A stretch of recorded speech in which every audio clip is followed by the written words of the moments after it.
Praise the Lord. Greetings to you all in the name of Lord and Savior Jesus Christ. యేసుక్రీస్తు పరిశుద్ధ నామమున మీ అందరికి కూడా వందనాలు. మరి మనం బైబిల్ గ్రంథాన్ని ఒక క్రమ పద్ధతిలో సిస్టమేటిక్గా మనం అధ్యయనం చేస్తున్నాం. ఆదికాండం నుంచి మనం ప్రారంభించుకొని సంఖ్యాకాండం వరకు మనం పూర్తి చేసుకున్నాం. ఇప్పుడు మనం ద్వితీయోపదేశ కాండంలో ఉన్నాం. ద్వితీయోపదేశ కాండం డిట్రానమీలో మనము పరిచయం ఇంట్రడక్షన్ మనం చూసుకున్నాం. ఈ యొక్క గ్రంథాన్ని మోషే రచించాడని, ఇది ఇశ్రాయేలు ప్రజల కొరకు రచించాడని, ఇది అరాబా అనే ప్రాంతంలో ఉన్నప్పుడు ఆయన రాసిన గ్రంథము. ఆ తర్వాత ఈ యొక్క గ్రంథములో 34 అధ్యాయాలు ఉన్నాయి, 957 వచనాలు ఉన్నాయి. ముఖ్యమైనటువంటి వ్యక్తులు మోషే మరియు యెహోషువ. సో కీ వర్సెస్ ఈ యొక్క డిట్రానమీకి ద్వితీయోపదేశ కాండంలో ఈ పుస్తకంలో ఉన్నటువంటి ముఖ్య వచనం ఏంటంటే 7వ అధ్యాయం 9వ వచనం. కాబట్టి నీ దేవుడైన యెహోవా తానే దేవుడనియు, తను ప్రేమించి తన ఆజ్ఞలను అనుసరించి నడుచుకున్న వారికి తన నిబంధన స్థిరపరచువాడును, 1000 తరముల వరకు కృప చూపువాడును, నమ్మదగిన దేవుడిననియు, తను ద్వేషించు వారిలో ప్రతి వాడిని బహిరంగంగా నశింపు చేయుటకు వానికి దండన విధించువాడని నీవు తెలుసుకొనవలెను. సో ఈ యొక్క గ్రంథానికి ఈ యొక్క ద్వితీయోపదేశ కాండం మొత్తం యొక్క శీర్షిక ముఖ్య వచనం ఏంటంటే ఇది. ఈ యొక్క వచనాన్ని కేంద్రీకృతం చేసుకొని ఈ యొక్క గ్రంథం అంతా కూడా రాయబడి ఉన్నది. సో దేవుడు ఏమంటున్నాడు? నీ దేవుడే యెహోవా తానే దేవుడని, లార్డ్ దై గాడ్ హీస్ గాడ్. అంటే తానే దేవుడు, ఆయన తప్ప వేరొక దేవుడు లేడు. హీస్ ఎ ఫెయిత్ఫుల్ గాడ్, ఆయన నమ్మదగిన దేవుడు. ఆయన వాగ్దానాలను నిబంధనలను స్థిరపరిచే దేవుడు. కాబట్టి ఆ గొప్ప దేవుడిని మనం కలిగి ఉన్నాం. సో ఈ యొక్క గ్రంథం యొక్క ముఖ్య ఉద్దేశం ఏంటి మనం లాస్ట్ క్లాస్లో చూసుకున్నాం. ఏంటంటే ఇజ్రాయేలు ప్రజలు 2వ తరం వారు వచ్చి ఉన్నారు. 2వ తరము ఇజ్రాయేలీలు కనాన్ దేశంలోని ప్రవేశించబోతున్నారు. సో వారికి మోషే ధర్మశాస్త్రమును, న్యాయ విధులను, కట్టడలను, ఆజ్ఞలను, మోరల్ లాస్ను, సివిల్ లాస్ను మరొకసారి వారికి వివరిస్తూ ఉన్నాడు. అంటే మొట్టమొదటిసారి వివరించినప్పుడు వారు చిన్నపిల్లలుగా ఉండొచ్చు, లేకుంటే కొంతమంది లేకుండా ఉండొచ్చు. వారి పితరులకు ఆయన బోధించాడు. అయితే ఇప్పుడు కనాన్లోని ప్రవేశించబోయే ముందు ఆ 2వ తరం వారికి మరి మోషే బోధిస్తూ ఉన్నాడు. కనాన్లో ఎలాగ జీవించాలి, దేవుని యొక్క వాగ్దానంలో ఏంటి, నిబంధనలు ఏంటి, అవన్నీ కూడా చెప్తా ఉన్నాడు. తర్వాత ఇజ్రాయేలీలు యొక్క చరిత్ర అంతా చెప్తా ఉన్నాడు. అంటే ఐగుప్తు బానిసత్వంలోని దేవుడు ఎలాగ విడిపించాడు, వారిని ఎలాగూ కాదేషు బర్నియా వరకు, ఆ యొక్క మెరాబా ఆ ప్రాంతం వరకు నడిపించాడు, మోయాబు మన్యం వరకు ఎలాగో నడిపించాడు చెప్తా ఉన్నాడు. అంత మాత్రం కాదు, ఇజ్రాయేలీల యొక్క పొరపాట్లు, ఏమేమి పొరపాట్లు చేశారు, దేవుడు ఎలాగో వారిని శిక్షించాడు, క్షమించాడు, మరలా వారిని ముందుకు తీసుకొని వెళ్తూ ఉన్నాడు. ఈ విషయాలన్నీ కూడా మనకు తెలియజేస్తాయి. సో ఈ యొక్క గ్రంథంలో 2 ముఖ్యమైనటువంటి ఆజ్ఞలు మనకు కనబడతాయి. నంబర్ 1, లవ్ యువర్ గాడ్, నీ దేవుడైన యెహోవాను ప్రేమించు. 2వది, ఒబే యువర్ గాడ్, నీ దేవుడైన యెహోవాకు విధేయుడు కమ్ము, అప్పుడు నీకు ఆశీర్వాదాలు వస్తాయి అని అంటాడు. సో ఆశీర్వాదముల గురించి ద్వితీయోపదేశ కాండం 28వ అధ్యాయానికి వచ్చినప్పుడు మనం వివరంగా చూసుకుంటాం.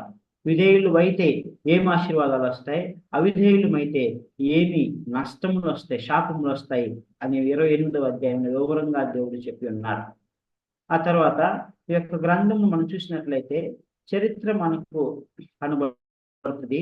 ఇజ్రాయేల్ చరిత్ర, తర్వాత చట్టాలు అంటే ధర్మశాస్త్రం యొక్క విధులు అంటే ఆజ్ఞలు మనకు కనబడతాయి. 10 ఆజ్ఞలు కానీ, తర్వాత నైతిక సూత్రాలు అవన్నీ కూడా మనకు కనబడతాయి. దేవుని ప్రేమ పుష్కలంగా మనకు కనబడుతుంది. తర్వాత ఇజ్రాయేల్ ప్రజలు చేసుకోవాల్సినటువంటి నిర్ణయాలు, ఎంపికలు మనకు కనబడతాయి. ఆ తర్వాత మరి ఇజ్రాయేల్ ప్రజలకు మోషే ద్వారా దేవుడు చేసేటువంటి బోధ, ఈ విషయాలు మనకు కనబడతాయి. సో ఈ గ్రంథాన్ని మనం 3 భాగాలుగా విభజించుకుంటాం. 1 నుంచి 3 అధ్యాయాల వరకు మోషే ప్రసంగించినటువంటి మొట్టమొదటి బోధ, మొట్టమొదటి ప్రసంగం. ఆ ప్రసంగంలో ఇజ్రాయేలీయుల యొక్క యాత్ర హోరేబు పర్వతం నుండి, అనగా సియోను పర్వతం నుండి, సియోను పర్వతం కాదు, హోరేబు పర్వతము, సీనాయి పర్వతం నుండి ఇప్పుడు ఉన్నటువంటి ప్రాంతం వరకు, అరాబా వరకు దేవుడు ఎలాగ నడిపించాడో అవన్నీ కూడా వివరిస్తూ ఉన్నాడు. రెండవ సుదీర్ఘ ప్రసంగం మోషే చేశాడు. ఆ సుదీర్ఘ ప్రసంగంలో ధర్మశాస్త్రము, 10 ఆజ్ఞలు, నీతి సూత్రాలు, నైతిక సూత్రాలు, మోరల్ లాస్, సివిల్ లాస్, వీటన్నిటిని కూడా మోషే రెండవ తరం ఇజ్రాయేలుకు వివరిస్తూ ఉన్నాడు. దేవుడే యెహోవాను ప్రేమించాలి, ఆయన ఆజ్ఞలను నడుచుకోనాలి, ఆయనకు లోబడాలి, ఆయన యొక్క విధులను కట్టడం నడుచుకోనాలి. మీరు కనాను దేశంలోని ప్రవేశించిన తర్వాత అన్ని జనుల ఆచారం అనుసరించి నడుచుకోకూడదు, వారితో వియ్యమందు కొడకూడదు, వారితో మీరు వారితో వివాహములు చేసుకోకూడదు, వారిని సమూలంగా నిర్మూలించాలి, మీ దేవుడే యెహోవాను ఆరాధించాలి, మీరు పరిశుద్ధ సమాజ మందిరం నిర్మించాలి, యాజకత్వమును యాజకునితో మీరు యాజకుడు యాజకత్వం చేయాలి, ఆ పండుగలు అవన్నీ కూడా మీరు ఆచరించాలి, పస్కా పండుగను ఆచరించాలి అని దేవుడు అన్ని కూడా వివరంగా చెప్తాడు. ఆ తర్వాత చివరిగా మోషే యొక్క విరామ సందేశము, అంటే ఫేర్వెల్ మెసేజ్. అంటే మోషే చనిపోబోతా ఉన్నారు. సో మోషే తన అంతిమ ఫేర్వెల్ మెసేజ్ను ఇజ్రాయెల్ ప్రజలకు ఆయన ఇస్తూ ఉన్నాడు. అది 27వ అధ్యాయం నుంచి 33వ అధ్యాయం వరకు మనకు కనబడుతుంది. సో ఈ యొక్క గ్రంథం అనగానే మనకేం గుర్తు రావాలంటే, ఇజ్రాయెల్ ప్రజలు సీనాయి పర్వతం నుంచి, హోరేబు పర్వతం నుంచి అరాబా వరకు చేసినటువంటి ప్రయాణము 1 నుంచి 3 అధ్యాయాలు. తర్వాత మోషే యొక్క సుదీర్ఘ ప్రసంగం దేని మీద? 10 ఆజ్ఞల మీద, నైతిక సూత్రాల మీద, సామాజిక సూత్రాల మీద, సమాజంగా వారు కూడుకున్నట మీద, పండుగల మీద. ఆ తర్వాత ఇజ్రాయెల్ ప్రజలు కనానులోని ప్రవేశించిన తర్వాత ఎలాగ ఉండాలి, మీ దేవుడైన యెహోవాను మాత్రమే ఆరాధించాలి, వారితో ముందు కొనకూడదు, వారితో వివాహం చేసుకోకూడదు, వారిని సమూలంగా నిర్మూలించాలి, మీ దేవుడైన యెహోవాకు ఆరాధన అక్కడ పరిశుద్ధ మందిరాన్ని కట్టాలి, పండుగలను మీరు ఆచరించాలి అని చెప్తారు. ఆ తర్వాత మోషే యొక్క ఫేర్వెల్ మెసేజ్, ఈ 3 విషయాలు మనకు కనబడతాయి 27వ అధ్యాయం నుంచి 33వ అధ్యాయం. So coming to the first part ఏంటి? మోషే యొక్క మొదటి ప్రసంగం, అందులో ఇజ్రాయేల్ యొక్క యాత్ర. సో మనము సిరీస్గా ఒక క్రమ పద్ధతిలో మనం అధ్యయనం చేస్తూ వస్తున్నాం. నాకు తెలిసి మీకు అందరికీ జ్ఞాపకం ఉందని నేను నమ్ముచున్నాను. ఇజ్రాయేల్ ప్రజలు ఐగుప్తు నుంచి సీనాయి పర్వతం వరకు వచ్చారు. అక్కడ చానాలు ఉన్నారు వాళ్ళు. అక్కడ ఉన్న తర్వాత అక్కడి నుంచి దేవుడు వారిని అక్కడి నుంచి బయలుదేరమని చెప్పాడు. ఎంతకాలం మీరు ఇక్కడ ఉంటారు, బయలుదేరండి అని వారికి సెలవిస్తాడు. సో ఆ విధంగా దేవుడు వారికి చెప్తాడు. ఇందులో ఈ యొక్క ద్వితీయోపదేశ కాండంలో మనం చూసినట్లయితే మొదటి అధ్యాయము మొదటి 2 వచనాలు చదువుకున్నాం. ద్వితీయోపదేశ కాండము మొదటి అధ్యాయము మొదటి 2 వచనాలు.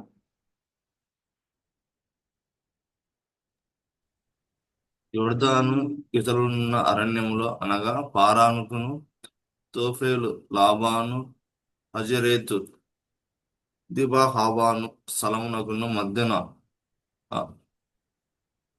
నూపునకు ఎదురుగానున్న ఆరాబులో మోసే ఇజ్రాయేల్ అందరితో చెప్పిన మాటలు ఇవే. హోరేబు నుండి షేయేరు మన్యపు మార్గంగా కాదేశు బర్నియా వరకు 11 దినములు ప్రయాణం. సో ఇక్కడ మనం గమనించినట్లయితే హోరేబు నుంచి కాదేశు బర్నియా అనే ప్రాంతం వరకు. కాదేశు బర్నియా అనగానే మీకు 2 విషయాలు గుర్తు రావాలి. నంబర్ 1, కాదేశు బర్నియాలో వేగులు వారిని మోషే 12 మందిని పంపిస్తే వారిలో 2 మాత్రం మంచి రిపోర్ట్ తీసుకొస్తారు, మిగతా 10 మంది బ్యాడ్ రిపోర్ట్ తీసుకొస్తారు.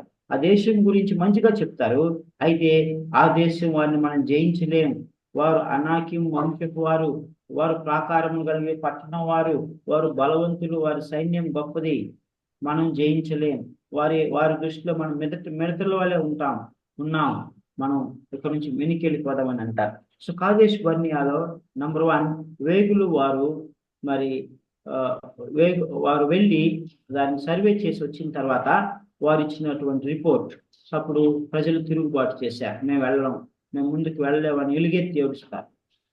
రెండవ మిస్టేక్ ఏంటి?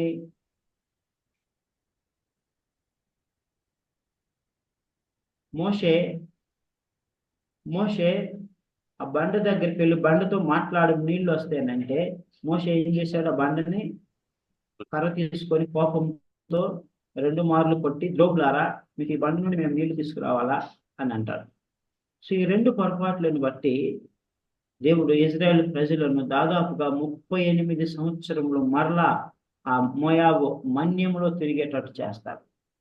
వారి అవిధేయతను బట్టి మొదటి తరం వారందరూ నశించిపోలాగున 40 సంవత్సరం అక్కడే తిప్పుతాడు. So that is Kadesh Barnea. ఆ తర్వాత మనం గమనించినట్లయితే 11 రోజులు ప్రయాణమే. అక్కడికి వచ్చిన తర్వాత యోర్దాన్ నది దాటి వారు ఏం చేయాలి? కనాన్లోని ప్రవేశించాలి. Hardly 2-3 days, at the most 1 week journey. అయితే అక్కడ కాదేశ్ బర్నియాలు 2 పొరపాట్లు చేయడాన్ని బట్టి ఇజ్రాయెల్ ప్రజలు ఎక్కడ తిరుగుతూ ఉన్నారు? మోయాబు మన్యములో తిరుగుతూ ఉన్నారు. చూడండి, ఆ మొదటి అధ్యాయంలో మనం చూసినట్లయితే, మొదటి అధ్యాయము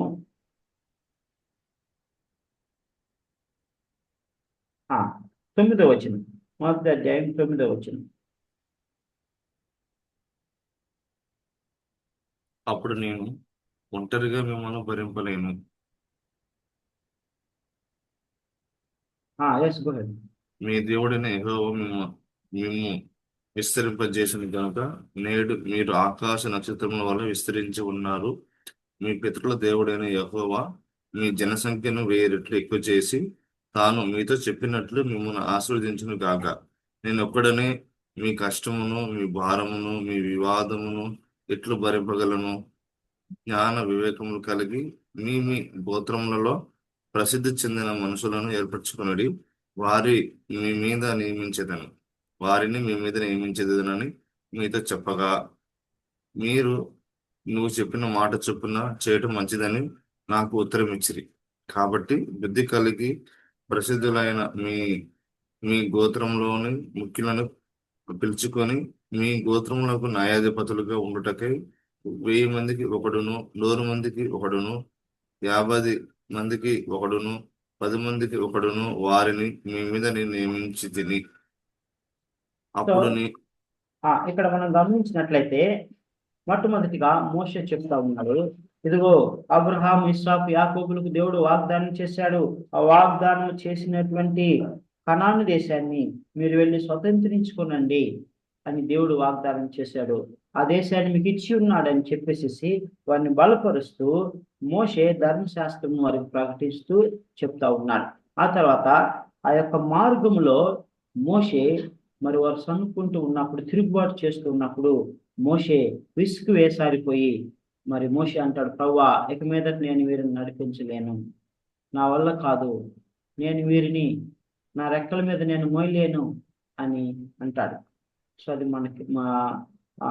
మనకందరికి అది జ్ఞాపకం ఉంది. సో అలాగన్నప్పుడు దేవుడు ఏమంటాడంటే, సరే, నీవు నీ మీద ఉన్నటువంటి భారమును నేను మరి తగ్గిస్తాను. 1000 మంది మీద ఒక న్యాయాధిపతిని, 100 మంది మీద ఒక న్యాయాధిపతిని, 50 మంది మీద ఒక న్యాయాధిపతిని, 10 మంది మీద ఒక న్యాయాధిపతిని లాగా నేను నియమిస్తాను. అయితే వారు ఎలాంటి వారు కావాలి? ఎలాంటి వారై ఉండాలి? బుద్ధి వివేకములు గలవారై ఉండాలి. డియర్ బ్రదర్స్ అండ్ సిస్టర్స్, నాకు ఉంచుకోనండి, ఒక వ్యక్తి నాయకుడు అవ్వాలి, న్యాయాధిపతి అవ్వాలి, లేకుంటే నడిపించేవాడు ఉండాలి, ఎల్డర్ అవ్వాలి అని కనుక ఆశపడినట్లయితే he should have these qualities. బుద్ధి వివేకములు కలిగినటువంటి వ్యక్తి అయి ఉండాలి. లేకపోతే ఆ ప్రజలు నడిపించలేడు, వారికి సరైన న్యాయం తీర్చలేడు. మరియు వారు ఏం చేయాలంట? వారు ఎలాగ న్యాయం తీర్చాలి? చూడండి, 16-17 వచనాలు.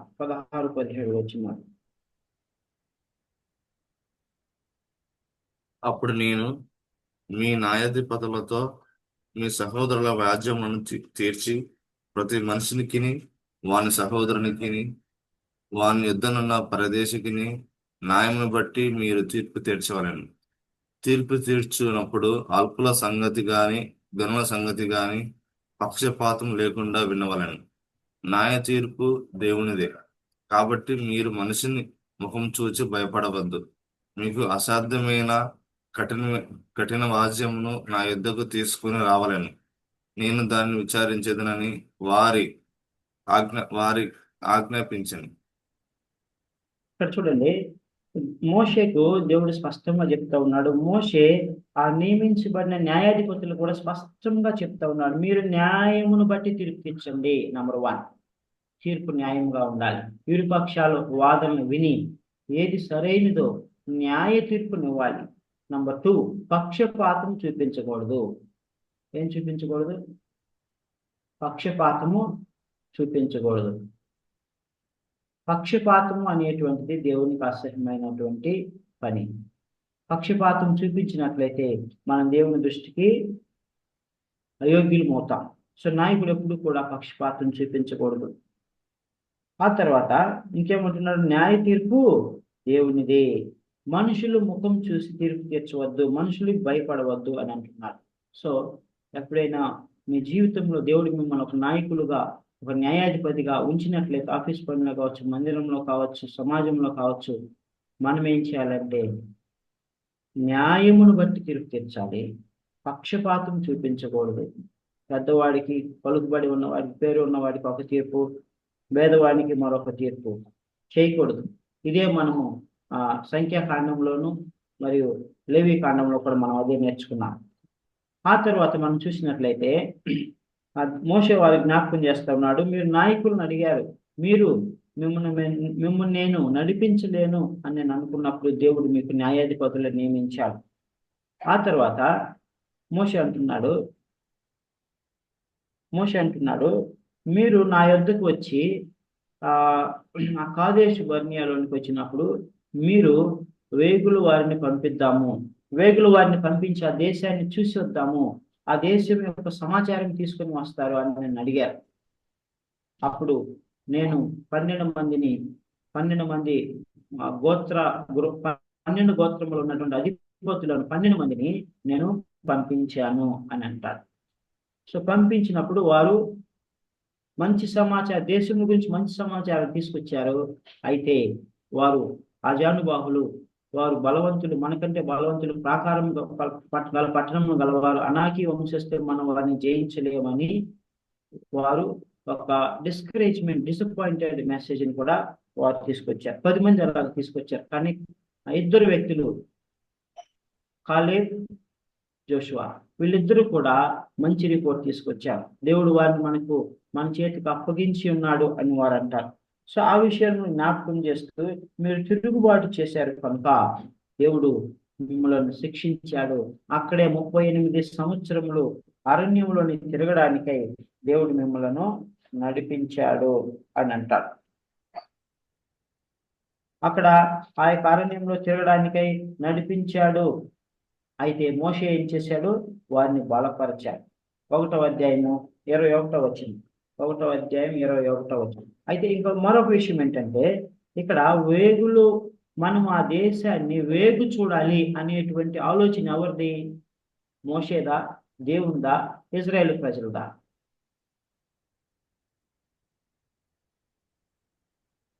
ఇజ్రాయేల్ ప్రజలదే అన్నారు చూడాలని. ఇజ్రాయేల్ ప్రజలదే. చూడండి 21వ వచనం చదువు శేఖర్. ఇదిగో నీ దేవుడైన యెహోవా ఈ దేశంలో నీకు అప్పగించెను. నీ పితరుల దేవుడైన యెహోవా నీతో సెలవిచ్చినట్లు దాన్ని స్వాధీనపరచుకునుము. భయపడకము, అధైర్యపడకమని నీతో చెప్పి తిని. మోషే వారిని బలపరుస్తూ ఉన్నాడు, మోషే వారిని ధైర్యపరుస్తూ ఉన్నాడు. ఎందుకంటే మోషే దేవుని వాగ్దానాన్ని నమ్మాడు. దేవుడు ఏమంటున్నాడు? ఇదిగో నీ దేవుడే యెహోవా ఈ దేశం నేను నీకు అప్పగించి ఉన్నానని అంటున్నాడు. దేవుడు అప్పగించేశాడు, మోషే దాన్ని నమ్మాడు. కానీ ఇజ్రాయేల్ ప్రజలు నమ్మలేదు. అందుకని వారిని ధైర్యపరుస్తున్నాడు. మీరు భయపడవద్దు, మీరు అధైర్యపడవద్దు, మీరు ధైర్యంగా ఉండండి, దేవుడు మనకు దాన్ని అప్పగించి ఉన్నాడు అని అన్నాడు. 22వ మనం చూసినట్టు, అప్పుడు మీరందరూ నా యొద్దకు వచ్చి మనకంటే ముందుగా మనుషులను పంపము, వారు మన కొరకు ఈ దేశంను వేగు చూసి తిరిగి వచ్చి అందులోనికి మనం వెళ్ళవలసిన త్రోవను గురించి, మనము చేరవలసిన పురములను గురించి మనకు వర్తమానం చెప్పేదరా నేను. ఇక్కడ మనం గమనించినట్లయితే వారే వచ్చి అడిగారు, కానీ దేవుడు ఏం చెప్పాడు? వెళ్ళండి, మీరు స్వాధీనపరచుకొని దాన్ని కణాన్ని మీకు ఇచ్చి ఉన్నాను అని అన్నాడు. సో విశ్వాసము ద్వారా వారు వెళ్ళి స్వతంత్రించుకోవడానికి బదులుగా వారు సొంత ఆలోచన చేసి ఆ యొక్క వేగు చూసి వచ్చి బ్యాడ్ రిపోర్ట్ తెచ్చారు. ఒక్కసారిగా వాళ్ళు మళ్ళా కూలబడిపోయారు, ముందుకు సాగలేకపోయారు, అధైర్యపడిపోయారు. కానీ మోషే వారిని ధైర్యపరుస్తూ ఉన్నారు. మోషే ధైర్యపరిచిన విషయాన్ని జ్ఞాపకం చేస్తూ ఉన్నారు. ఆ విధంగా వారు కాదేశు బర్నియాలో అటు ఇటు తిరుగుతూ అనేకమైనటువంటి సంవత్సరాల వారు గడిపారు. అయితే ఈ ప్రాసెస్లో ఏమైందంటే దేవుడు వారిని మరలా ఆ యొక్క ఎర్ర సముద్ర మార్గం అరణ్యంలోని పంపించి దాదాపుగా 38 సంవత్సరములు అక్కడే వారిని ఉండేటట్లు చేశారు. ఇదంతా జ్ఞాపకం చేస్తూ ఉన్నాడు. ఇదంతా జరిగింది, మీ పితరులు ఎలాగ చేశారు అని చెప్తూ ఉన్నాడు. అలాగ చెప్తే ఏమన్నాడు? They live many days in Kadesh Barnea. ఆ విధముగా అనేక సంవత్సరముల వారు కాదేశ్ బర్నియాలో క్షమించండి దాదాపుగా 38 సంవత్సరములు అక్కడే వారు మోయాబు మన్యం చుట్టే వారు తిరిగారు. సో ఆ విధంగా ఇజ్రాయేల్ ప్రజలు అక్కడ తిరుగుతూ వచ్చారు. సో దాని గురించి మోషే చెప్తున్నాడు. మోషే యెహోవా మీ మీద కోపపడి 34 నుంచి 36 వచనంలో కనుక మనం చూసినట్లయితే, యెహోవా మీ మీద కోపపడి కాలేబు యెహోషువ మాత్రమే ప్రవేశిస్తారు. యెహోవా మిమ్మును బట్టి నా మీద కోపపడి నీవు కూడా కానానులోనికి ప్రవేశింపవు అని చెప్పాడు. అయితే యెహోషువని ధైర్యపరచము అని దేవుడు మోషేకు సెలవిచ్చున్నాడు.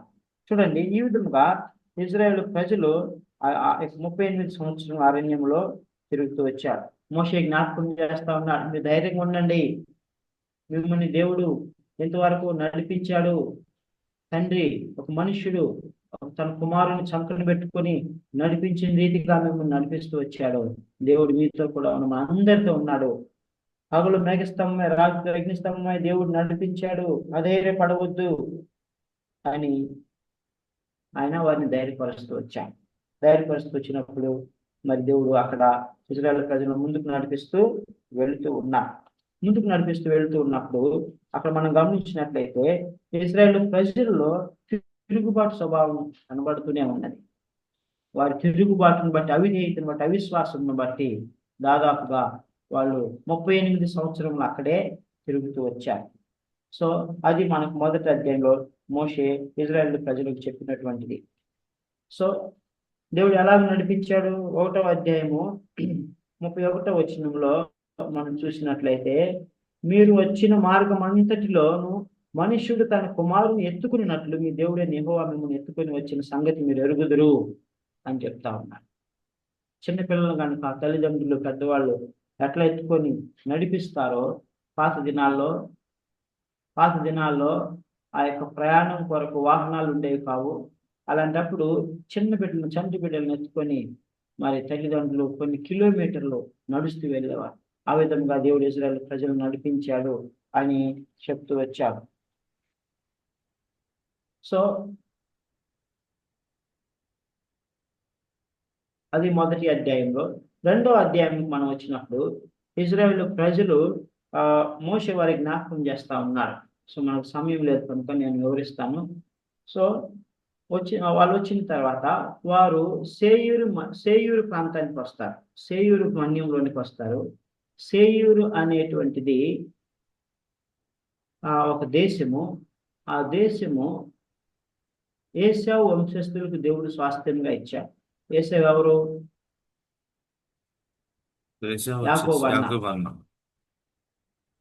వారికి స్వాస్థ్యంగా ఇచ్చాను కనుక మరి దానిలో మీకు భాగం లేదు, వారితో యుద్ధము చేయవద్దు, కలహించవద్దు, వారిలో మీకు భాగం లేదు, అది మీకు స్వాస్థ్యముగా ఇవ్వను అని స్పష్టంగా చెప్పాడు. తర్వాత మీరు వారి మార్గం గుండా వెళ్ళేటప్పుడు మీరు ఏమైనా భోజన పదార్థంలో నీరు కానీ అక్కడ తీసుకున్నట్లయితే మీరు వెల చెల్లించి, ద్రవ్యం చెల్లించి వాటిని తీసుకోండి అని చెప్పాడు.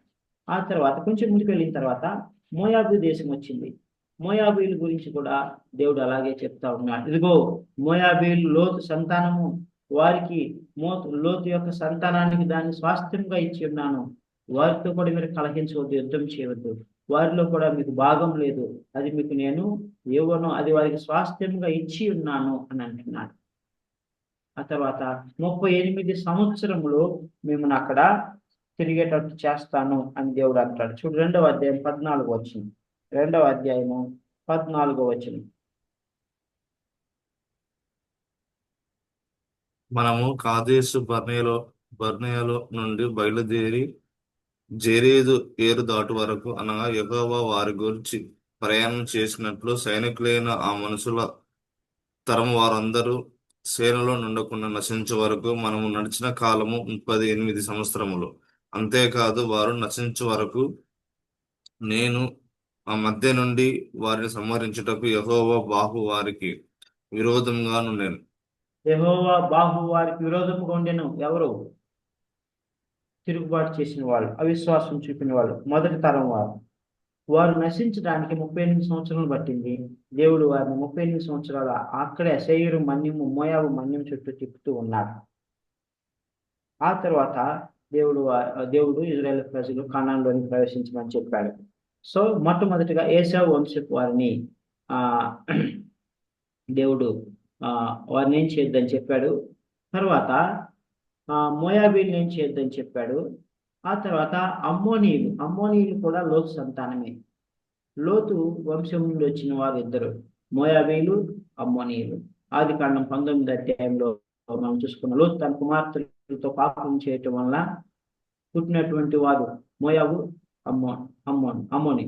సో వీరిద్దరి నుంచి వచ్చిన వారు మోయాబీలు, అమ్మోనీయులు. కాబట్టి వీరిని కూడా ఏమీ చేయొద్దు, వారిలో మీకు భాగం లేదు, వారి దేశాన్ని వారికి స్వాస్థ్యంగా ఇచ్చాను అని అంటారు. ఆ తర్వాత 2వ అధ్యాయం చివరి భాగంలో మనకు వచ్చినట్లయితే అమ్మోరీలు అని అన్ని జనులు ఉన్నారు.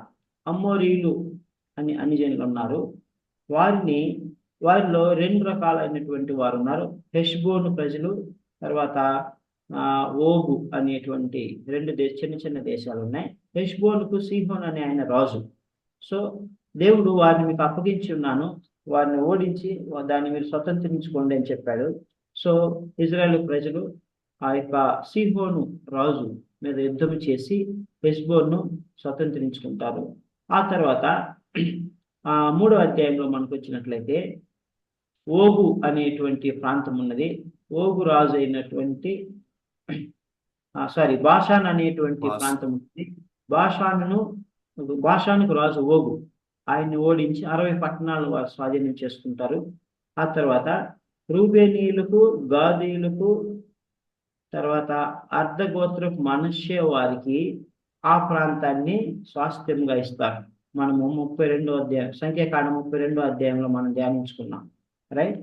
సో వారికి స్వాస్థ్యంగా ఇస్తారు. ఆ తర్వాత వారితోటి ఏం చెప్తాడు?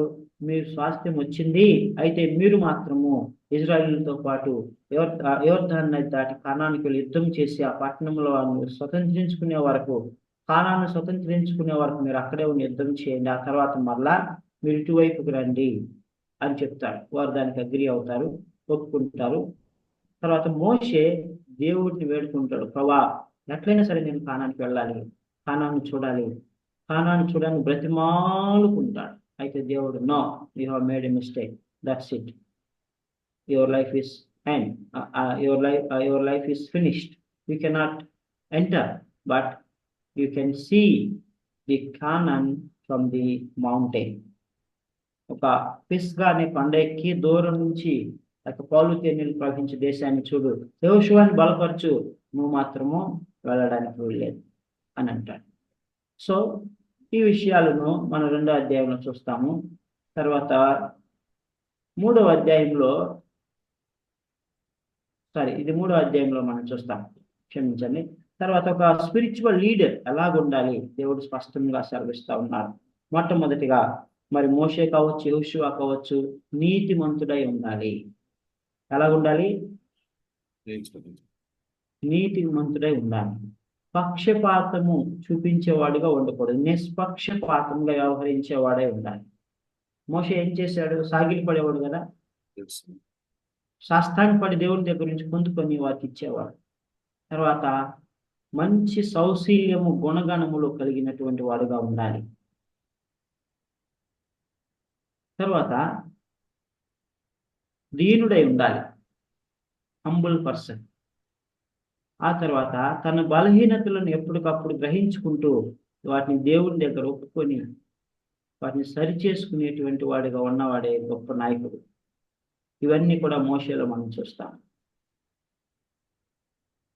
తర్వాత యెహోషువ కాలేబుల గురించి కూడా దేవుడు సాక్ష్యం చెప్తున్నాడు. వారు బహుధైర్యము కలిగినటువంటి వారు, దేవుని యందు విశ్వాసం ఉంచినటువంటి వారు, దేవుని వాగ్దానములను నమ్మినటువంటి వారు, దేవుని వాగ్దానములను దృఢముగా నమ్మినటువంటి వారు, తర్వాత బలమైన విశ్వాసం కలిగినటువంటి వారు, తర్వాత వారు ముందుకు సాగిపోయే వారు ఉన్నారు, కానీ వెనుక తిరిగి చూసేవారుగా లేరు. ఎవడైనా నాగటి మీద చేయి వేసి వెనుకకు తిరిగి చూడతగునా? లేదు, ముందుకు వెళ్ళిపోవాలి. సో మన ఆత్మీయ జీవితంలో కుడి ఎడమకు తొలగకూడదు. పరిస్థితులను బట్టి, శోధనను బట్టి, పరీక్షలను బట్టి మనము ఆగిపోకూడదు, కృంగిపోకూడదు. సాగిపోము అని దేవుడు చెప్తా ఉన్నాడు. ఎర్ర సముద్రం ఎదురైంది. దేవుడు మోషేకి ఏం చెప్పాడు? మోషే, నీవు నాకు మొరపెట్టనేలా నీ చేతిలో ఉన్న కర్రను సముద్రం వైపు చూపించు, ముందుకు సాగిపోము అని అంటాడు. గో ఫోర్త్ అని అంటాడు, గో ఫార్వర్డ్ అని అంటాడు.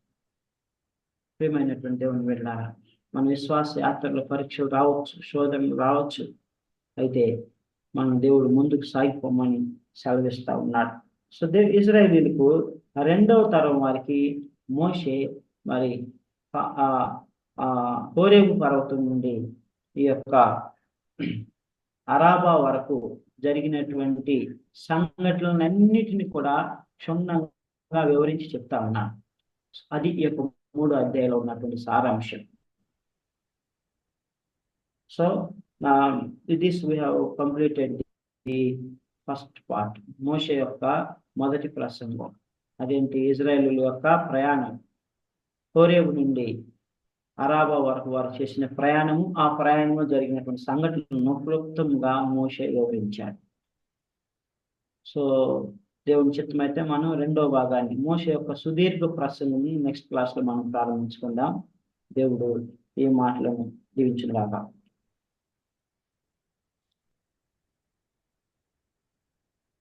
ప్రార్థన చేసుకుందాం. శేఖర్ వీళ్ళు ప్రయాణం